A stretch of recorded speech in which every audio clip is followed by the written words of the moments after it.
महाराष्ट्र में अपने दम पर चुनाव लड़ने की अटकलों पर संसदीय कार्य मंत्री चंद्रकांत पाटिल ने कड़ी प्रतिक्रिया दी। उन्होंने ऐसे बयानों को अपरिपक्व बताते हुए कहा कि स्थानीय स्वराज्य संस्थाओं के चुनाव कोई भी एक नेता तय नहीं करता, बल्कि स्थानीय परिस्थितियों को देखकर फैसला लिया जाता है। सुप्रीम कोर्ट के फैसले के बाद प्रभाग रचना होगी, तभी चुनाव रणनीति तय की जाएगी। महायुति के भीतर अपने दम पर चुनाव लड़ने के अटकलों को संसदीय कार्य मंत्री चंद्रकांत पाटिल ने खारिज कर दिया है। उन्होंने कहा कि इस तरह की बातें करना अपरिपक्वता की निशानी है और महायुति का कोई भी नेता व्यक्तिगत रूप से चुनावी निर्णय नहीं ले सकता। चुनावी रणनीति प्रभाग रचना के बाद ही तय की जाएगी। पाटिल ने कहा कि ये बयान महायुति में जारी आंतरिक चर्चाओं के बीच महत्वपूर्ण माना जा रहा है।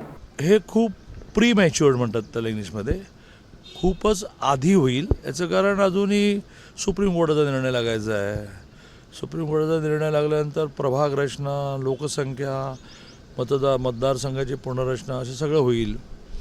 पुन्हा तो निर्णय स्टेट वाईज होईल का सिटी वाईज होईल? तो सिटी वाईज होईल ना।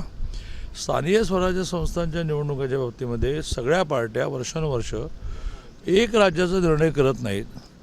तो राज्याचा निर्णय करता करता करता कॉमन होऊ शकतो, पण तो बऱ्याच वेळेला त्या शहरामध्ये कोणाचं काम जास्त आहे याच्यावर होतो। मग कोणाला किती सीट्स, हे कोणाची किती ताकद यावर ठरतं।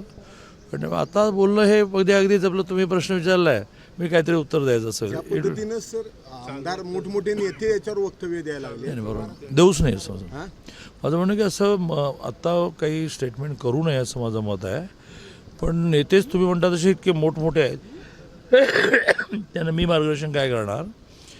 हेच त्याचं उत्तर, हे खरं उत्तर आहे। मला बरं उत्तर कधी देता येत नाही, खरं उत्तर देता येतं।